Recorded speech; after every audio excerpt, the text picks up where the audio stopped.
কে আপনি? আসলে আপনি কে? এই প্রশ্নটা করলে নিশ্চয়ই আপনি বলবেন যে আমি অমুক, আপনার নাম বলবেন কিংবা বলবেন আমি একজন মানুষ। কিন্তু সেই বিষয়ের কথা আমি বলছি না। আসলে প্রত্যেক মানুষের আলাদা আলাদা একটি স্বতন্ত্র একটি বৈশিষ্ট্য থাকে।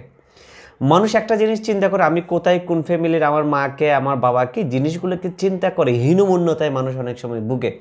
কিন্তু হীনমন্যতাকে বাদ দিয়ে আপনি যদি আপনি কে নিজেকে যদি আরেকবার নিজেকে নতুনভাবে যদি আপনি আবিষ্কার করতে পারেন, তাহলে আপনি পৃথিবীর বুকে সমাদৃত হতে পারবেন।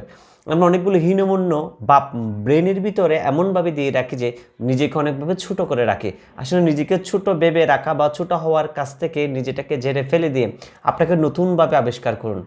আসলে আপনি কে? আপনার পরিবার কিংবা পারিবারিক জীবন কালচার বৈশিষ্ট্য দিয়ে নিজেকে বিচার না করে আপনি আপনাকে সমাজের প্রতিষ্ঠিত মানুষগুলোর ধ্যান ধারণায় দাঁচে নিজেকে তৈরি করার জন্য মাঠে নেমে পড়ুন। তাই আমি আপনাকে বলছি, তখন নতুন আপনি একজন আবৃত্তি তৈরি হবেন। তাই আজকের আমার প্রশ্ন হচ্ছে, আসলে কে আপনি?